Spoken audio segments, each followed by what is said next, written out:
Good evening and welcome back to Englebrook Independent News. I'm Haylee Ficuciello with your Federal Crime Report, highlighting some of the most significant cases recently announced across the United States Southern District Courts. Tonight's report includes major federal drug trafficking prosecutions, firearm offenses, public corruption, child exploitation cases, human trafficking investigations, and immigration-related prosecutions spanning Maryland, West Virginia, Tennessee, North Carolina, South Carolina, Mississippi, Alabama, Georgia, and Florida. We begin tonight in Maryland. Federal prosecutors announced former Montgomery County first grade school teacher Sarah Catherine McGreed was sentenced to more than 12 years in federal prison after pleading guilty to conspiring to distribute fentanyl.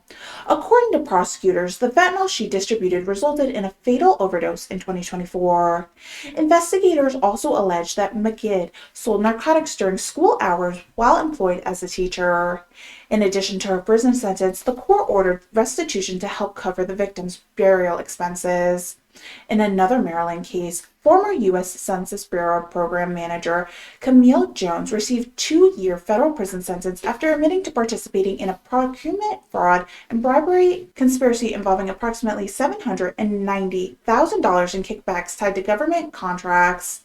Prosecutors say Jones also admitted to concealing the payments throughout falsified business records during the federal investigation. Federal authorities also announced a lengthy prison sentence for convicted felon Joaquin Hammer Brown of Baltimore County. Brown received more than 11 years in federal prison after investigators recovered approximately 500 grams of fentanyl, firearms, drug trafficking equipment, and evidence of large-scale narcotic operation from his residence. Moving now to West Virginia. Paul Samuel Williams of Baltimore was sentenced to 5 years in federal prison after admitting to selling more than 50 grams of fentanyl during a controlled transaction in Harrison County. In Wheeling, Ronald Company received more than 11 years in federal prison after investigators responded to a shots fired call and recovered methamphetamine, cocaine, firearm, ammunition, and drug trafficking evidence during multiple searches of his property. Meanwhile, Huntington resident Daniel Leggett, also known as Barn, was sentenced to 8 years in prison after admitting to distributing fentanyl and crack cocaine while serving a federal term of supervised release for an earlier drug conviction. Now to Virginia. Federal prosecutors announced that Honduran national Dana Olanga Gomez pled guilty to witness tampering after threatening a victim connected to a federal sexual exploitation prosecution. According to court documents, prosecutors allege she attempted to intimidate the victim throughout threatening social media messages in efforts to discourage testimony. In Alexandria, John Joseph Channel was sentenced to 5 years in federal prison after pleading guilty to receiving child sexual abuse material. Investigators recovered numerous illicit files from electronic devices and cloud storage accounts following federal search warrants. In Norfolk, Kyan Chapman pled guilty to illegal dealing firearms without a federal license and making false statements during a firearm purchase. Prosecutors allege Chapman illegally sold the firearm later used in a fatal shooting at Old Dominion University. Sentencing will take place at a later date. Turning now to Tennessee, federal prosecutors announced that 9 Venezuelan nationals pled guilty for their role in an extensive human trafficking, alien smuggling, and money laundering conspiracy centered in Nashville. According to court filings, investigators allege vulnerable women were recruited under false promises of employment, smuggling into the United States, and then forced into commercial sex acts throughout threats, intimidation, and fraudulent debt schemes. Several defendants now face potential life sentence when they are sentenced later this year. In Memphis, Antonio Caldwell received 20 years in federal prison after investigators determined the continuing operation of a large fentanyl and methamphetamine trafficking organization while serving supervised release for previous federal narcotic convictions. Authorities intercepted kilograms of fentanyl, recovered firearms, and dismantled what prosecutors describe as a significant regional drug distribution network. Next, to North Carolina.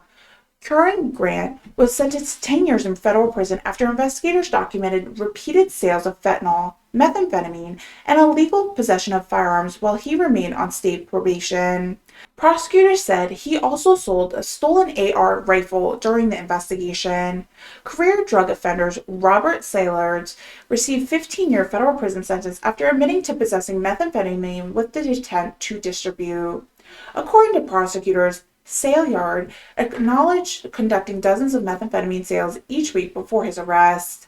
Federal prosecutors in Charlotte also announced an indictment charging Francisco Rosales Ortiz with multiple child sexual exploitation offenses, child sexual abuse material, and unlawful firearm possession by an individual allegedly to be unlawfully presented in the United States. These charges remain allegations, and the defendants are presumed innocent unless proven guilty in federal court. We'll continue our federal crime report after the break with major prosecutions from South Carolina, Mississippi, Alabama, Georgia, and Florida. Turning now to South Carolina, federal prosecutors announced a significant prison sentence in Sumter County during trafficking conspiracy involving fentanyl and crack cocaine.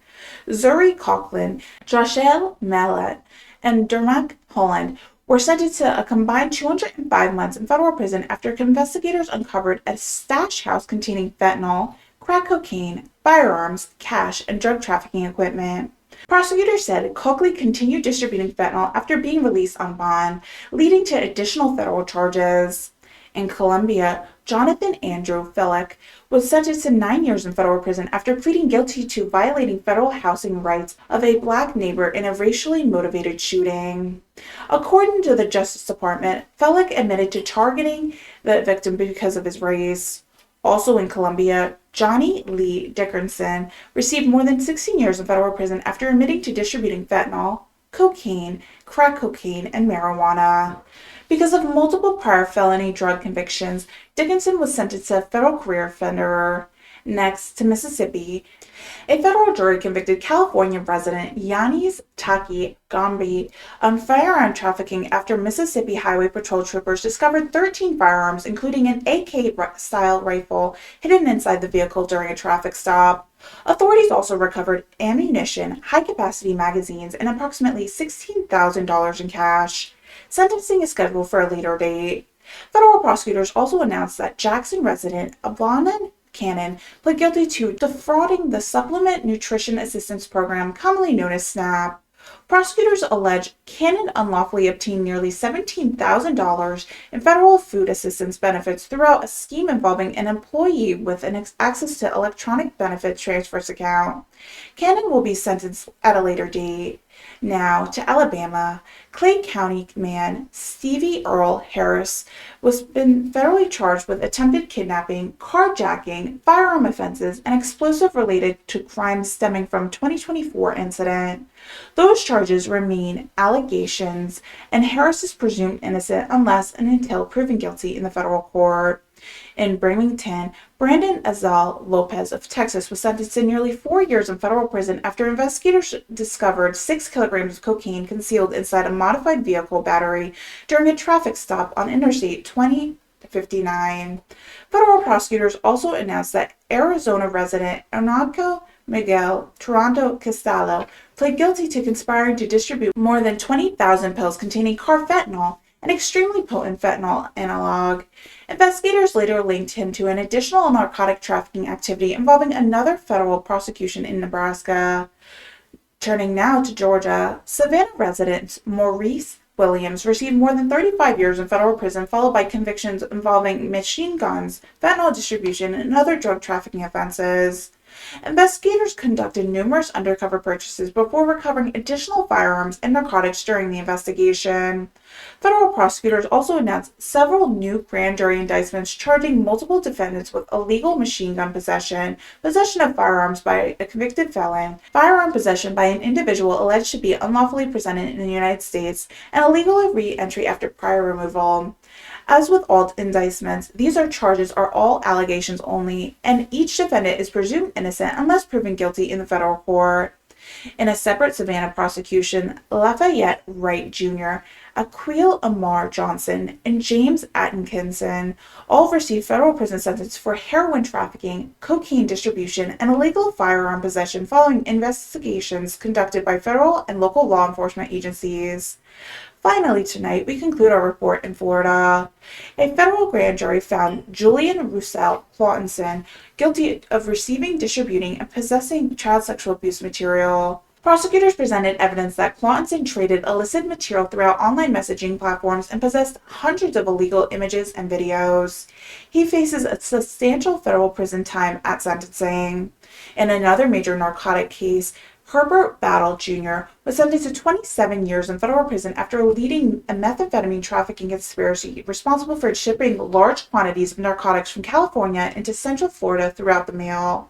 Prosecutors noted Battle committed the offense after previously serving a federal drug sentence. And in Jacksonville, former Marine and former state prosecutor William Upham was sentenced to charges with threatening the President of the United States after investigators alleged he posted online videos and communications containing threats of violence. Those charges remain allegations only, and Upham is presumed innocent unless and until proven guilty in the court. That concludes this edition of Englebrook Independent News Federal Crime Report. Federal prosecutors across the Southeast continue targeting violent offenders, major narcotic traffickers, firearm offenders, child exploitation crimes, public corruption, human trafficking organizations, and financial fraud throughout coordinated investigation involving federal, state, and law enforcement agencies. As always, Englebrook Independent News reminds our viewers that federal criminal complaints and indictments contain allegations only. Every defendant in federal criminal cases is presumed innocent unless and until proven guilty and beyond reasonable doubt in the court of law. For continued coverage of federal law enforcement, the federal courts, and major criminal prosecutions across the United States, stay with Englebrook Independent News. I'm Haylee Ficuciello, Senior Correspondent for Englebrook Independent News. Thank you for joining us and have a safe evening. Good night.